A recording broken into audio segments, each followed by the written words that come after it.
7 en punto de la mañana y inicia el Comercio TV. Alison Cornell, buenos días. Buenos días, Robert, Mauri. Qué gusto estar con ustedes, amigos televidentes, a las 7 de la mañana aquí en el Comercio TV. Bueno, no pudimos entrar en el anterior noticiero y es que el caos en la avenida Maldonado realmente no nos permitía el tránsito. No había forma. Me tocó a mí tratar de salir y eso con la agresividad que hay afuera para poder llegar por otro lado. O sea, realmente terrible, terrible. Se pide que se hagan los controles pertinentes y pedir a la ciudadanía que tenga conciencia de lo que está pasando. Tienen que obedecer ese es el problema.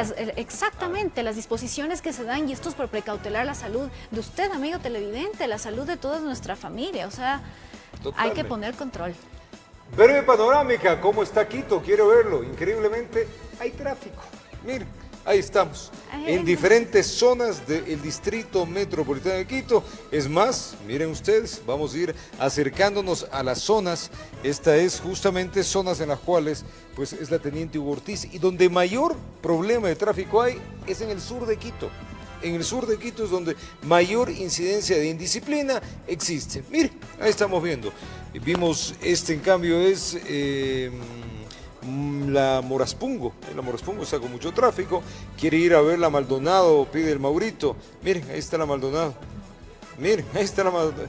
Esta es la altura de la Fosforera, todo esto es Maldonado. Miren, todo es la avenida Maldonado. ¿Quieren verlo?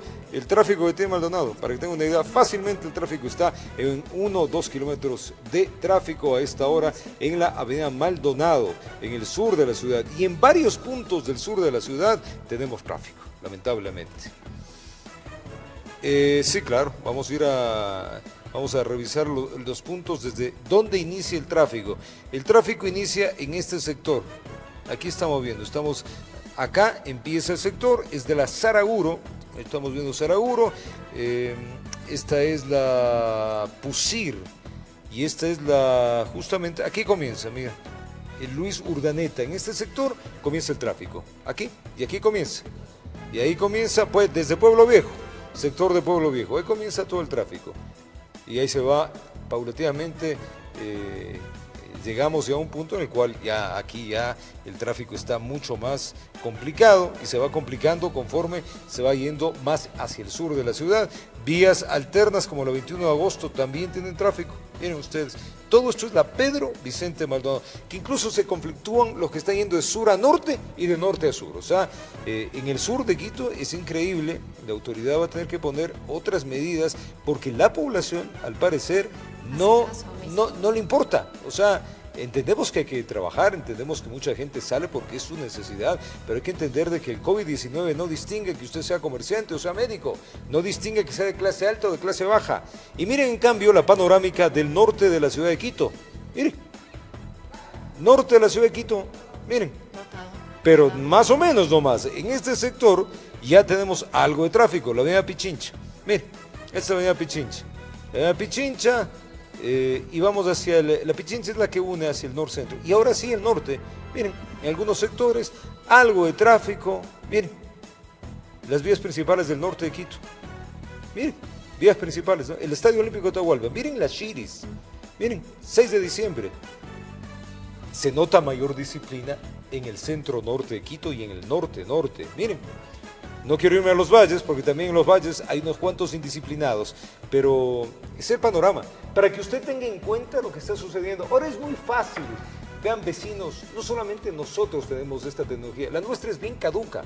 La autoridad tiene incluso visores satelitales con la temperatura del ser humano y puede identificar las personas que están sobre la temperatura media y saber quiénes son los que están con temperatura en la calle.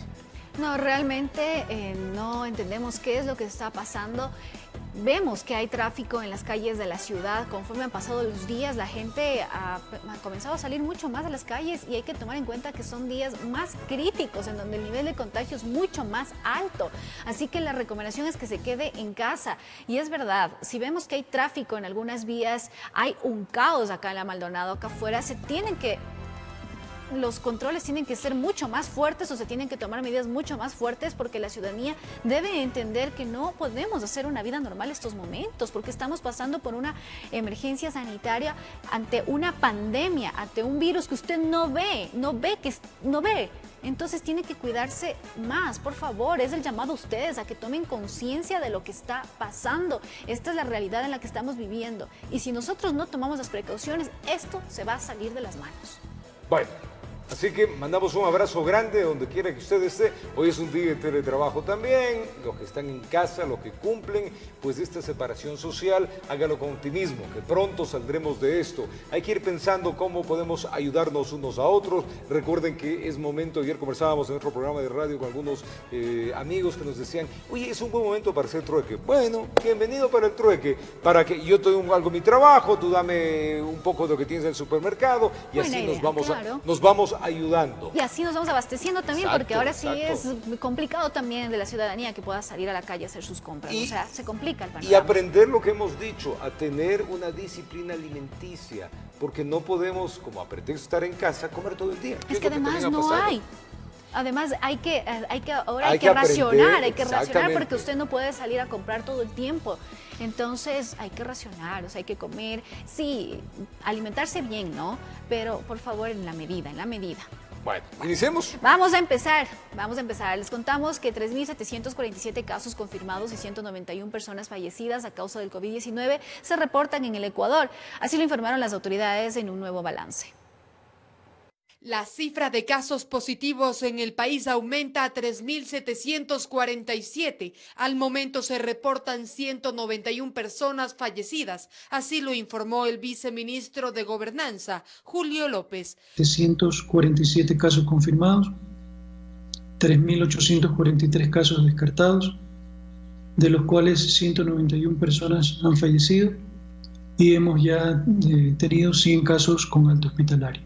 Guayas es la provincia más afectada con 2.534 casos. Le sigue Pichincha con 395, Los Ríos 158, Azuay 100, Manabí 88, Cañar 59, Loro 58, Santa Elena 52, Chimborazo 46, Santo Domingo 36, Sucumbíos 30, Bolívar y Loja 27, Cotopaxi 23, Tungurahua 22, Imbabura 21, Esmeraldas 17, Carchi y Pastaza 12, Galápagos y Morona Santiago 11, Orellana 4, Napo y Zamora Chinchipe 2. De los 3.747 casos confirmados a nivel nacional por grupo etario, el mayor número de contagios oscila entre los 20 y 49 años de edad.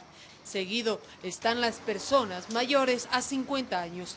El personal de la salud también ha sido víctima de este virus. Dependiendo del grado de exposición o el nivel de exposición que tenga cada profesional, va a recibir sus prendas de protección. La disposición en todo el país hasta el momento continúa siendo quedarse en casa, informó Valeria Navarro. El ministro de Salud, Juan Carlos Ceballos, aclaró que son 417 los profesionales de la salud contagiados del COVID-19. Asimismo informó que la cepa que circula en la provincia del Guayas sería más agresiva, por lo que recomienda acatar las medidas dictadas por el gobierno nacional para detener la propagación del virus. Esto dijo, le contamos.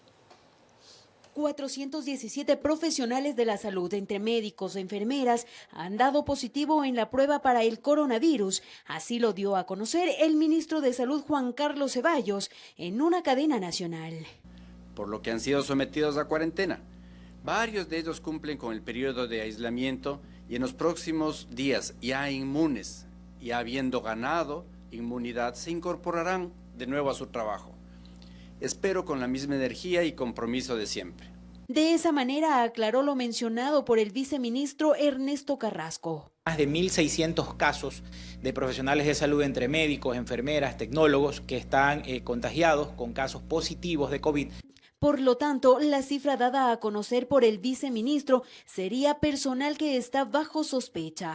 Por otra parte, el ministro confirmó que en el país existirían dos tipos de curvas de contagio. El primero es un contagio con una persona que tiene una carga viral muy alta, a pesar de que sea y esté asintomática. Esto es lo que ocurrió en el país al principio, especialmente en Guayaquil. Personas que vinieron de Europa dispersaron el virus, sin saberlo, a muchos vecinos, a seres queridos, generando que la curva de contagiados crezca de una manera exponencial. El segundo, a decir del funcionario, sería cuando el virus pasa a la comunidad. Aquí se esperaría que la curva viral sea más leve, con la finalidad de que el organismo tenga tiempo de crear anticuerpos y que el sistema de salud pueda dar respuesta a las necesidades de hospitalización. Luego del contagio inicial, aproximadamente en el día 14, la cantidad de defensas producidas son suficientes para aniquilar el virus. Esto pasa en un 90% a un 95% de los casos. Lamentablemente, en un porcentaje más pequeño, entre un 5 y un 10%, esas gentes van a sufrir más, van a necesitar asistencia médica, van a necesitar hospitalización, probablemente cuidados intensivos y desafortunadamente, y esto es doloroso decir, el 1% va a fallecer. El funcionario indicó además que estarían por llegar al país 100.000 pruebas rápidas y 100.000 pruebas PCR. Hemos instalado en el INSPI, en Guayaquil, un nuevo equipo capaz de procesar aproximadamente 1.400 pruebas al día. Es decir, prácticamente hemos triplicado la capacidad. Para finalizar, resaltó que se ha iniciado el proceso para llenar 700 vacantes a nivel nacional en el área de salud. El objetivo, atender esta emergencia sanitaria, informó Patricia Aldaz. Es momento de irnos a una pausa comercial, amigos televidentes. Al retornar les contamos que el presidente del directorio del IES, Paul Granda, aseguró que se está regularizando la entrega de cadáveres en los hospitales de la institución en Guayaquil. Un hospital móvil se instaló en el noroeste de Guayaquil, ya con la finalidad de atender a más pacientes en esta emergencia. Estas y otras informaciones les vamos a contar al retornar acá en Televicentro, 7:12 en la mañana. En Quito la temperatura está en 9 grados centígrados. Ya venimos. Recuerde, los martes pueden circular los vehículos con placas terminadas en 3 y 4, únicamente para abastecerse de alimentos, medicinas o combustible. Los sábados y domingos no podrá circular ningún auto particular.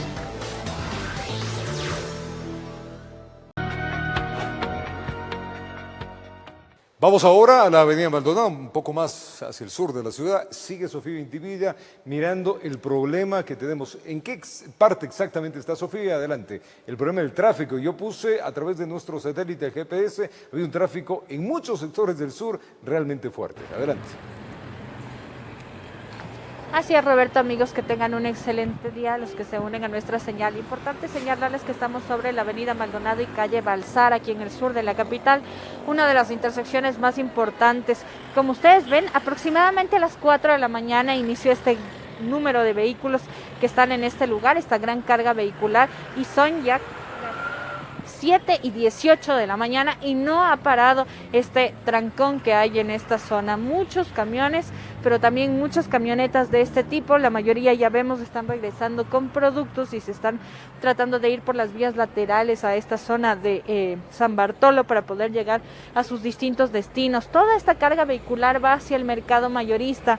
Recordemos que los martes y los jueves hay feria y claro, hay una nueva disposición por parte de las autoridades que únicamente los vehículos que van a comprar al por menor, pero tienen un tipo de RUC o también un tipo de credencial específica, pueden ingresar, ya no personas particulares, nadie puede ingresar caminando a este centro de abasto y de allí se puede ver esta inusual carga vehicular y estas largas filas de vehículos que podemos ver. Hay muchos pitos también, muchos conductores ya están intransigentes, están molestos, por tanto esperar. Y lo que han hecho las autoridades es generar un solo carril de espera hacia el mercado mayorista y el otro está habilitado. Recordemos que hoy solo circulan los números cuyo último dígito de placa termina en 3 y 4, por eso han habilitado el otro carril. Sin embargo, para hacer un estado de emergencia y estos días inusuales que tenemos, más bien de aislamiento voluntario para evitar propagaciones del COVID-19, también vemos una importante presencia de este tipo de vehículos que se trasladan a otros sectores de la capital y también hay muchísimo taxi. Algunas personas también están esperando en las paradas y lo que más se ve en esta zona es mucho comercio informal, la mayoría venden mascarillas y guantes. Ahora también vemos que incluso alcohol y gel antiséptico. Es contradictorio y realmente penoso ver cómo muchos de estos comerciantes están vendiendo mascarillas, pero algunos mal utilizan la mascarilla o en algunos casos ni siquiera tienen mascarilla. Vamos a hablar con estos policías que se encuentran en este lugar. Llegaron con este patrullero hace aproximadamente 1 hora y cuarto y es muy interesante lo que nos van a señalar, puesto que recordemos que no es competencia de la Policía Nacional el establecer o guiar el tráfico. Sin embargo, en vista de la carga vehicular que tuvieron a esta hora, ellos decidieron pararse en esta zona y contribuir. Muy buenos días, señor sargento. Usted, importante, me decía, vino, pidió autorización y comenzó a ayudar porque las intersecciones y los semáforos no se respetaban. Nosotros nos encontrábamos en circulación. A eso de las 5 de la mañana nos percatamos que estaba embotellado aquí en este sector. Comunicamos a la central de radio para nosotros poder habilitar las vías en vista de que todo se encontraba embotellado. Muchas gracias. Más o menos 1 kilómetro me decía que podemos calcular que hay esta gran carga vehicular. Sí, debe ser porque, tomándolo en cuenta desde esta calle que es la Balsar hasta el mercado mayorista, pienso que sí. Gracias, señor sargento. Importante esta información, importante este tipo de ayuda. Reiteramos que aquí se necesita urgentemente agentes también metropolitanos de tránsito para que la policía pueda hacer sus labores de precautelar la seguridad en este estado de excepción y estado de emergencia sanitaria.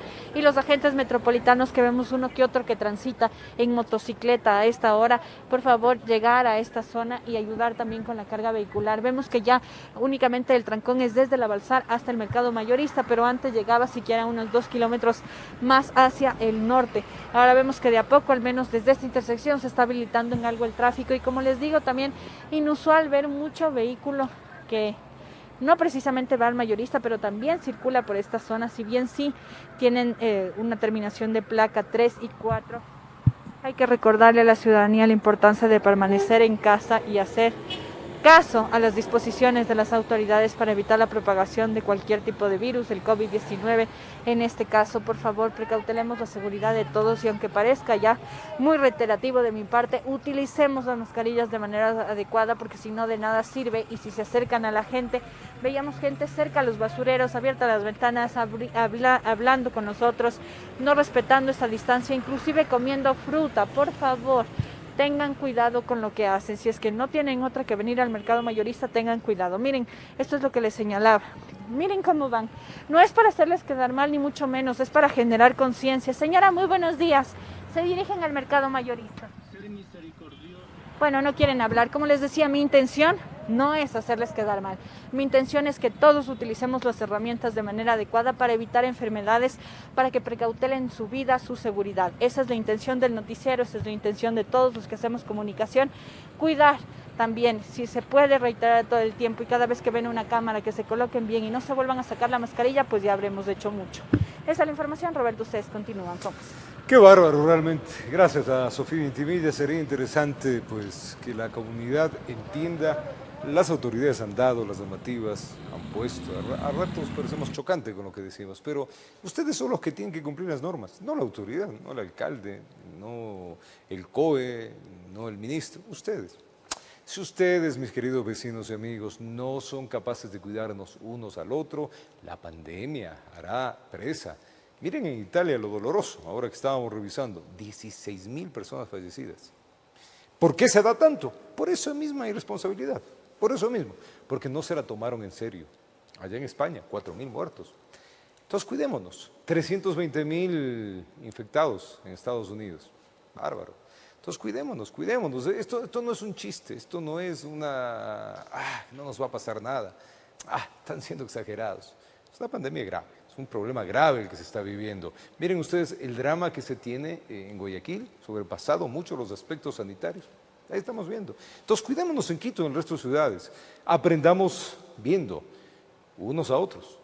Seamos solidarios en esta época, más aún todavía. Sigamos. Ahora les contamos que el presidente del directorio del IES, Paul Granda, aseguró que se está regularizando la entrega de cadáveres en los hospitales de la institución en Guayaquil. Además, indicó que se hace un seguimiento al personal médico que se encuentra infectado por coronavirus. Inicia una semana más de la pandemia en el país y uno de los hospitales que ha enfrentado esa terrible enfermedad son los del IES. El presidente del directorio de esa institución, Paul Granda, no precisó cifras, pero sí indicó que personal médico se encuentra infectado. En algunos casos están aislados domiciliariamente, recuperándose. No se olvide que el 80%, 8 de cada 10 personas que se contagian con el coronavirus pueden superar la enfermedad en su casa con medidas preventivas.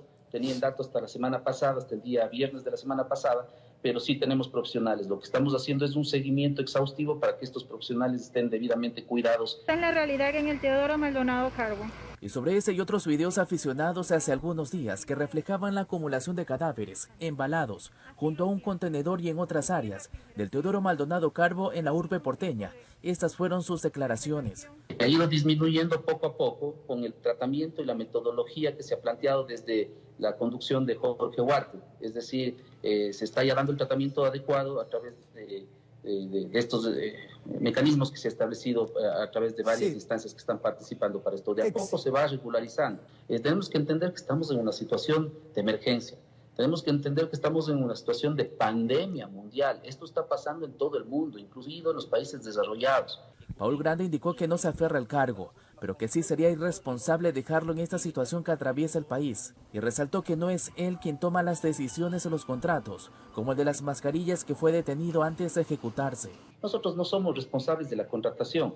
Nosotros no somos responsables de que se contrate con A o B empresa. Esa no es nuestra responsabilidad. Nuestra responsabilidad es fiscalizar. Y cuando conocimos este caso de presunto manejo irregular, dicho sea de paso, no se firmó contrato, no se hizo ninguna erogación económica, nosotros actuamos con toda la rigurosidad y destituimos al director general. El IES ha habilitado laboratorios de Quito, Guayaquil y Cuenca, que desde ese martes aquellos sanatorios también realizarán de 1.200 a 1.500 pruebas certificadas de COVID-19.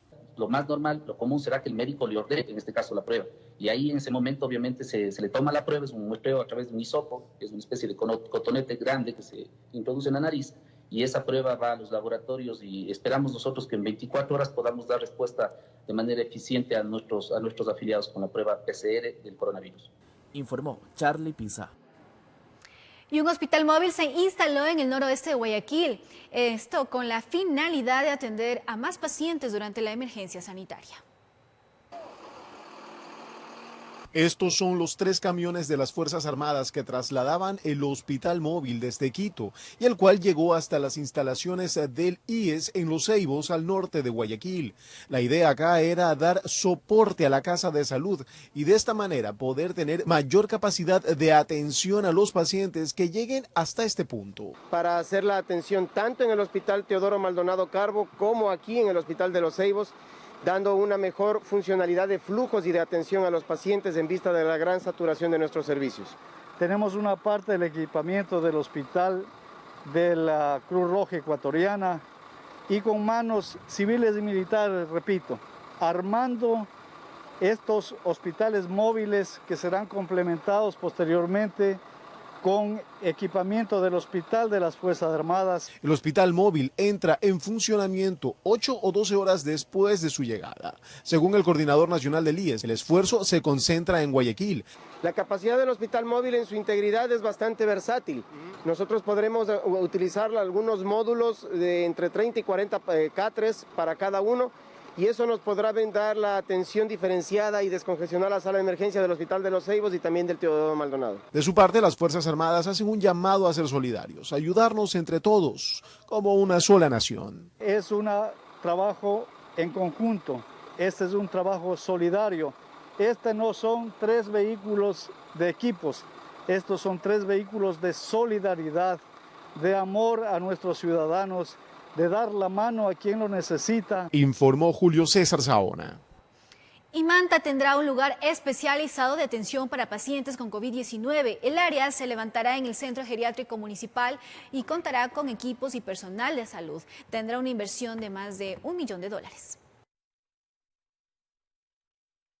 Un centro de atención para pacientes con COVID-19 con problemas respiratorios se levantará en Manta. El Centro Geriátrico Municipal se adecua para habilitar camas de hospitalización con soportes respiratorios. Que consta de 70 camas con sus respectivos tanques de oxígeno, 49 médicos, 49 enfermeros que van a estar trabajando en el lugar para poder atender a la familia mantense que requiera, en algún caso, atención médica especializada en esta área. La inversión la realiza la empresa privada con un aporte que supera el $1.000.000 y una contraparte municipal de $100.000, además de apoyo logístico. Acuerdo entre CEIPA, ATUNET, eso lo propuso el Comité Cívico Interinstitucional. ¿Quién va a ir al centro geriátrico? Ya los que están en otro nivel de ya intensivo, de cuidados intensivos. Con esto se prevé en las próximas semanas tener operativo este centro que dará soporte a la red de salud de esta ciudad. La gran demora aquí es la provisión de equipos. Ese es el gran tema. Ya no cruza por tener la disponibilidad de recursos, ya cruza por tener la disponibilidad del equipamiento. El lugar está ubicado en el sector de Urbirríos. Allí varios habitantes se concentraron este lunes para protestar por esta propuesta que impulsa la empresa privada y el municipio. El pueblo unido jamás será vencido. Paralelamente a esto, desde este lunes 3 casas de acogida fueron habilitadas por el municipio para profesionales de la salud que necesitan un hogar temporal mientras atienden la emergencia. El cupo para recibir es de 70 personas, 70 profesionales de la salud, entre esos doctores, enfermeras, paramédicos, auxiliares. 2 hostales y un centro deportivo están habilitados. Hasta ahora hay 88 casos confirmados de COVID-19 en Manabí, de los cuales 38 están en Manta. Desde la provincia de Manabí, informó Wendy Delgado. Solicitar el examen del COVID-19 no es sencillo. Antes de practicar la prueba debe existir un diagnóstico médico previo. A continuación le contamos el protocolo que se sigue para efectivizar un análisis del coronavirus y los costos que esto implica. El examen del COVID-19 lo realizan hospitales pertenecientes a la Red Nacional de Salud Pública o, de manera particular, laboratorios privados que tienen autorización para ello. En el segundo caso, este es el proceso que se sigue para que le puedan practicar un análisis especializado. Los requisitos para hacerse la prueba son los siguientes. Primero tiene que evaluarlo un médico. Una vez que el médico la haya evaluado, también se requiere la valoración médica para que si usted está positiva, tiene que ver el médico qué hace con usted. Si usted no está grave, va a su domicilio, si va al hospital. De suponer que usted tenga la solicitud de un especialista, el resultado, al menos en este laboratorio particular, estaría listo en un máximo de 72 horas. Eso debido a la creciente demanda. Y nosotros empezamos haciendo alrededor de unas 20 pruebas los primeros días y ha aumentado enormemente porque ahora hacemos las pruebas de las provincias como de Esmeraldas, hacemos de Ibarra, Santo Domingo y Guayaquil. Aquí por día en promedio se realizan entre 150 y 200 pruebas para determinar si existe presencia de COVID-19. Su costo varía dependiendo si son casos derivados de la Red Nacional de Salud Pública o, en su defecto, enviados por un médico particular. Está entre 80 y 120, entonces si usted es un paciente del Ministerio o del IES o del ISRA o del ISPOL, eso va a pagar el seguro. Si usted es un paciente privado, el costo pasa al paciente directamente. Eso en lo económico, pero seguro se preguntará cómo es el proceso para tomar la muestra que se analizará. Y se le introduce un hisopo delgado en la nariz hacia la parte de atrás y de ahí se hace la secreción que tiene que debe estar mojado el hisopo y se le coloca en un medio de transporte viral. El medio de transporte no es otra cosa que este recipiente, el cual va cubierto por otros 3 dispositivos más. Posterior, el contenido cerrado va a un cooler refrigerado y finalmente llega al laboratorio. Para tomar estas muestras se debe cumplir un estricto protocolo de bioseguridad. La bata antifluidos, la mascarilla N95 y las gafas respectivas de protección y doble guante estamos utilizando. Y la cofia que no dice el ministerio, pero no dice la OMS, pero le estamos utilizando la cofia. En el caso de este laboratorio, las muestras son tomadas en el domicilio del solicitante, en el lugar físico de la institución, o si se derivan de una casa de salud pública, las cápsulas llegan selladas solo para el análisis. Informó Javier Rosero. 7:33 en la mañana, es tiempo de dar la bienvenida al Procurador General de la Nación, Íñigo Salvador. Señor Procurador, buenos días, gracias por estar acá desde los estudios centrales de Televicentro. Le saluda Roberto Álvarez Vandenberg. Iniciemos con este diálogo sobre el caso Sobornos. Estamos llegando ya pues a su punto final. ¿Qué espera el Estado ecuatoriano? Adelante. Buenos días, señor Álvarez. Muchas gracias por este espacio. Encantado. A ver, primero una puntualización. Llegamos a un punto final de esta primera etapa, que es el juicio penal de primera instancia. El día de hoy tendremos a las 10 de la mañana la audiencia en la cual el tribunal dará lectura a la sentencia con la cual termina esta fase de juicio. Respondo inmediatamente a su pregunta, ¿qué espera el Estado ecuatoriano? Pero antes una breve puntualización, y es, en este momento, las partes procesales, en caso de estar en desacuerdo con la sentencia de primera instancia, podrán apelar ante un tribunal de la propia Corte Nacional de Justicia, y finalmente, después de que ese tribunal emita su sentencia, podrán incluso interponer recurso de casación ante otro tribunal de la Corte Nacional de Justicia. Señor Procurador, estamos viendo un primer paso en todo caso. Un primer paso muy importante, ¿Qué espera el Estado ecuatoriano? El Estado ecuatoriano, representado por la Procuraduría General del Estado, no espera otra cosa sino que se haga justicia. Es decir, que si los jueces del tribunal que conocen este caso llegasen a determinar sobre la base del acervo probatorio proporcionado por la Fiscalía y por la Procuraduría General del Estado, que efectivamente las personas procesadas han realizado los actos que se les imputa, esas personas sean sancionadas con el máximo rigor de la ley. Y además que el Estado ecuatoriano sea resarcido, es decir, que al Estado ecuatoriano se le repare integralmente conforme establece la norma penal. Esa es la única aspiración del Estado ecuatoriano, que se haga justicia. ¿Cómo se fundamentó este caso y el juicio? La ciudadanía, un poco refresquemos la memoria de esto. Bueno, este es un caso que comienza con una investigación de la Fiscalía General del Estado a partir de un cúmulo de información proporcionada por el portal La Fuente, una investigación periodística que da paso a esta investigación mucho más a fondo, porque eso es algo que hay que aclarar. Una cosa es lo que los periodistas pueden aportar desde el punto de vista de la información, pero el momento en que la Fiscalía General del Estado quiere llevar esto a la justicia, tiene que poder encontrar pruebas contundentes de que efectivamente el delito que se acusa se dio. Eso es el trabajo ímprobo que realizó la Fiscalía General del Estado. En ese trabajo, la Procuraduría se sumó al análisis de la información recabada por la Fiscalía, y es así como la Procuraduría presenta su acusación particular ya en el mes de agosto del año pasado. Entonces, sobre la base de esa información, comienza el juicio. Una cosa que es muy importante aclarar es que la información aportada por la Fiscalía General del Estado a través de la investigación tiene que ser incorporada al proceso a través de recabar dentro del proceso judicial pruebas testimoniales, periciales y documentales. Entonces, durante el proceso judicial, lo que se hace es justamente que los peritos que emitieron sus informes comparezcan ante el tribunal, informen, expliquen cuál es el contenido de esas pericias para que el tribunal pueda hacer las suyas y tenerlas en consideración a efectos de determinar si los hechos ocurrieron o no. Igualmente con la prueba documental y con la prueba testimonial. De modo Señor Procurador, ¿qué es lo comprobado entonces?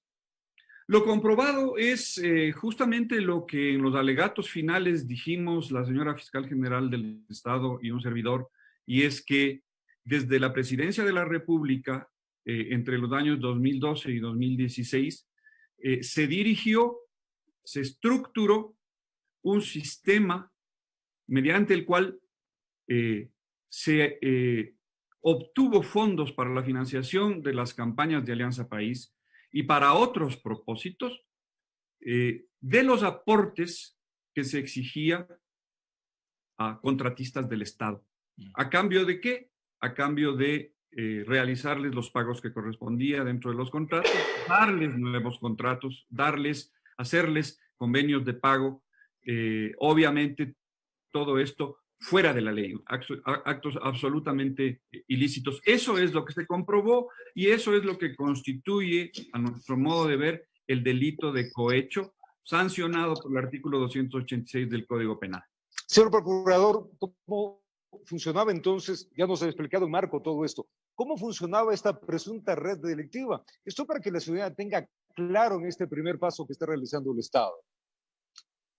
El esquema es un esquema complejo en cuanto al número de intervinientes. Usted ve que hay 20 procesados, 21 procesados. Inicialmente hubo 24, ahora van a haber probablemente las personas que están condenadas van a ser 20 en mayor o menor medida, veamos qué ocurre. Esas 20 personas estaban involucradas en un sistema que desde el punto de vista de la operación, en cambio, es relativamente simple. Es decir, unos operadores que coordinaban y ordenaban los gastos, que son fundamentalmente Rafael Correa Delgado, Jorge Glass, Vinicio Alvarado, Walter Solís, María de los Ángeles Duarte, tomaban contacto con los contratistas a través de la señora Pamela Martínez y de la señora Laura Terán. La señora Laura Terán, al parecer, llevaba básicamente el control y el registro de estas operaciones. A través de la señora Laura Terán se tomaba contacto con estos contratistas y los contratistas entregaban los dineros que eran utilizados por orden de estos mismos coordinadores en diferentes actividades de índole, sobre todo electoral. Digo sobre todo electoral porque de Alianza País, porque también se demostró que esos dineros iban a manos particulares para casos ajenos a las campañas electorales, en algunos casos específicos. Señor Procurador Rafael Correa, ¿cuál era en este caso, cuál era su ocupación, su movimiento? ¿Qué hacía Rafael Correa en esta determinación que hacen ustedes? Rafael Correa ocupaba dos posiciones. Una, la del líder máximo de esta pirámide. Él es el que estaba en la cúspide y él era el que, por lo tanto, ordenaba y decidía muchas de las operaciones. Pero además, él era también beneficiario de algunos de esos dineros. Beneficiario a título personal o a título de, por ejemplo, agasajos que se le hacían con dineros obtenidos por esta vía, o temas relativos a su seguridad con dineros obtenidos por esta vía. De modo que él está tanto en la cúspide como director, como líder máximo, como en la base, como beneficiario de la recaudación de esos dineros. ¿Se tiene ya claro cuánto es el perjuicio para el Estado? El perjuicio para el Estado de lo que se ha logrado demostrar dentro del proceso es, y sobre la base de lo que establece el propio Código Penal, artículo 286, es el monto de los sobornos, que asciende a aproximadamente $7 millones, multiplicado por 3, que es el coeficiente que establece el artículo 286. Más o menos estamos hablando de $23 millones. Adicionalmente a esto, la señora fiscal introdujo como elemento adicional a ser tomado por los señores jueces el monto total de los contratos concedidos a estos contratistas dentro de este esquema ilícito, que es un monto que asciende a $1.130 millones, que los señores jueces hoy día nos dirán en qué términos los han considerado y si deben ser incorporados a esta a esta cifra básica, que es de la que yo he hablado, que son $23 millones. Hoy a las 10 de la mañana se da sentencia en este primer paso que usted ha dicho, señor Procurador. ¿Usted piensa será un precedente para el país? Yo creo que esta sentencia va a ser un precedente para el país, sea el sentido en que salga. O sea, aquí tenemos varias posibilidades. Tenemos una posibilidad de que los jueces acojan por completo las posiciones de Fiscalía y Procuraduría y que condenen a todos los procesados. La otra posibilidad es que absuelvan a todos los procesados. Y una posibilidad intermedia es que absuelvan a unos y condenen a otros. En cualquiera de los sentidos, va a ser una sentencia que siente un precedente a futuro en cuanto a la lucha contra la corrupción. Nunca en la historia de la República los más altos mandatarios del Estado han sido enjuiciados por un caso de corrupción, ni han corrido el riesgo de terminar en prisión como en este caso. Yo personalmente, como Procurador General del Estado, espero que la sentencia sea condenatoria en los términos exactamente solicitados por Fiscalía y por la Procuraduría General del Estado. Señor Procurador, antes de finalizar esta entrevista, 2 precisiones rápidas referente a hechos que han conmocionado estos días a nuestro país. Uno es el tema de la alcaldesa de Guayaquil, Cintia Viteri, referente al no dejar poner estos autos en las pistas y no dejar aterrizar a este avión de la línea española. ¿Hay ya una investigación? ¿Ya se ha abierto algo de esto? No es a la Procuraduría quien le corresponde iniciar la investigación. De lo que entiendo, la Fiscalía General del Estado ya la ha iniciado. Espero que veamos resultados en los próximos días respecto a los indicios que pueden haberse encontrado y luego la formulación de cargos a ese respecto. Pero como le digo, no es algo que me compete a mí directamente. Gracias al señor Procurador. Hemos hablado del caso Sobornos, un poco de las apreciaciones de los otros temas. Le mandamos un abrazo, señor Procurador. En esta época Igualmente, hay que cuidarse también. Mismo muy amable. El señor Gracias. Procurador de la Nación, compartiendo con nosotros la información y lo que va a suceder o lo que aspira que suceda el Estado en el caso Sobornos, hoy día en este primer paso que nos ha dado a conocer. Tipo una pausa, ya venimos, no se vaya. Juntos, vamos a vencer esta pandemia. Por tu seguridad, la de los tuyos y de todos. No juegues con tu vida, no desafíes tu salud. Así que más vale ahora un pare que después lamentar. Quédate en casa, por ti y por los tuyos. Varios hoteles de Tulcán se han convertido en albergues temporales para decenas de migrantes extranjeros que llegan desde Perú.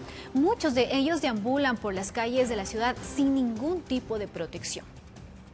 Genera preocupación en la ciudadanía tulcaneña y las autoridades el tema de los migrantes. Muchos transitan por las calles buscando alimentos. La gran mayoría de ellos caminan sin ninguna clase de protección. Bajo la coordinación con las ONGs internacionales, se logró que un buen número entre niños, mujeres y adultos sean llevados a hoteles de la ciudad. Sin embargo, continúan arribando más extranjeros que exigen ayuda urgente. 202 personas están en los hoteles.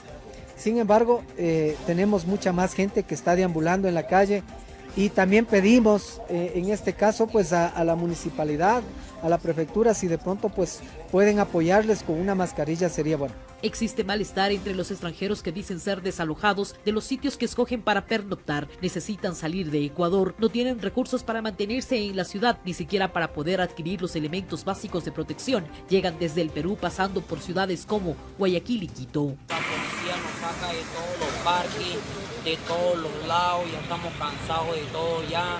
Acá vendiendo golosinas, pero esto no nos ayuda en nada. Quienes ya no pueden mantenerse en la ciudad de Tulcán buscan a través de las llamadas trochas cruzar hacia Colombia. Algunos logran pasar, otros no corren con tanta suerte. Personal del Cuerpo de Bomberos e Ipiales acude a los llamados de auxilio de quienes los miran llegar hasta el límite de frontera, buscando salir de Ecuador. Se recibe una información de algunas personas que escuchaban gritos de una persona en el río que solicitaba ayuda. Se realiza una inspección aproximadamente en unos 500 metros. Se habló con algunas personas que estaban en el sitio, manifestaban de que alcanzaron a mirar a una persona que se encontraba en la mitad del río, pero lamentablemente pues no se encontró nada. Los rescatistas solicitan a los migrantes no arriesguen sus vidas intentando pasar por las corrientosas aguas del río. Diariamente son decenas de extranjeros quienes no miden consecuencias con tal de lograr el objetivo. En primera instancia se está colocando en riesgo la vida de los mismos migrantes que quieren hacer el paso, y asimismo la vida de los rescatistas que tenemos en ese momento que acudir a fin de salvar la vida de estas personas. Con imágenes de José Cedeño desde la provincia del Carchi, informa Miriam Enríquez.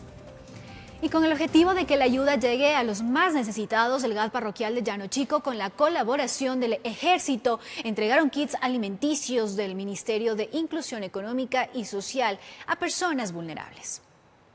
Se le hace la entrega oficial de estos kits que esperamos sea útil para usted y su familia. Muchas Lo gracias, único que le pedimos, quedarse en casa, por favor. Con ese mensaje, el Gobierno Nacional, a través del Ministerio de Inclusión Económica y Social MIES, realizó la entrega de kits de alimentos a personas de bajos recursos de la zona de Llano Chico. Hemos estado entregando ya los kits a las personas más vulnerables de nuestra parroquia. Se ha entregado ya cerca de unos 400 kits.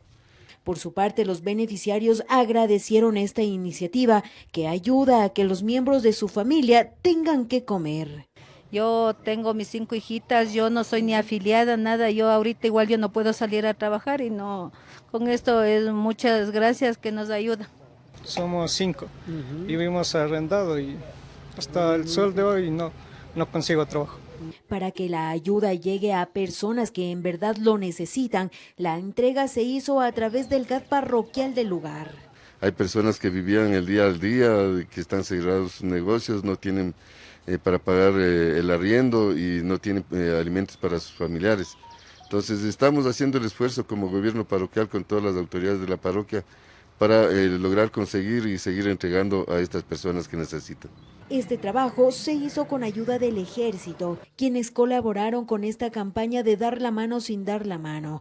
Además, realizaron un operativo para que las personas se queden en casa y respeten el toque de queda. De concientizar a la gente de esta parroquia para que se mantengan en su casa, ¿no? Y tratar de contener esta pandemia que está afectando al país. Esta no es una prueba. Este es un sistema de transmisiones de emergencia. Anunciando el inicio del toque de queda. Se restringe la presencia de ciudadanos en las calles. Informó Patricia Aldaz.